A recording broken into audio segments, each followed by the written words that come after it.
بسم اللہ الرحمن الرحیم۔ السلام علیکم ورحمۃ اللہ وبرکاتہ۔ آج میں آپ کے لیے شیخ سعدی رحمۃ اللہ علیہ کی دو حکایات لے کر حاضر ہوا ہوں، تو چلیے شروع کرتے ہیں حکایت نمبر 1 سے۔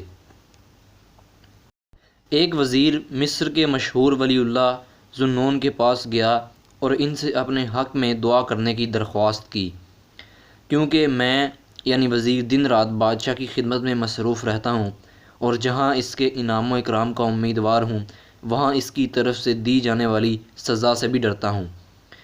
ذوالنون اس کی یہ بات سن کر رو دیے اور کہنے لگے، اگر میں خدائے بزرگ و برتر کی عبادت اسی طرح کرتا جس طرح تو بادشاہ کی اطاعت کر رہا ہے تو میں اس کے برگزیدہ بندوں میں سے ہو جاتا، یا میں اس کے صدیقوں میں سے ہوتا۔ اگر وزیر خدا سے اتنا ڈرتا جتنا کہ وہ بادشاہ سے ڈرتا ہے تو وہ فرشتہ بن گیا ہوتا، یعنی جس قدر وزیر بادشاہ سے خوف زدہ ہے اگر اسی قدر اسے خدا کا خوف ہوتا تو وہ بہت بڑے مقام و مرتبہ کو پہنچ جاتا۔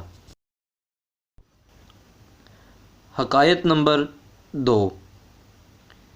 کسی بادشاہ نے ایک بے گناہ کو جان سے مار ڈالنے کا حکم دیا۔ یہ حکم سن کر وہ شخص بولا، بادشاہ سلامت، آپ اس غضب کے سبب جو آپ مجھ پر فرما رہے ہیں اپنے لیے کوئی مصیبت پیدا نہ کریں، کیونکہ میری یہ تکلیف مارا جانا ایک ہی لمحے میں ختم ہو جائے گی، جبکہ اس کا گناہ آپ کے سر پر ہمیشہ ہمیشہ کے لیے رہے گا۔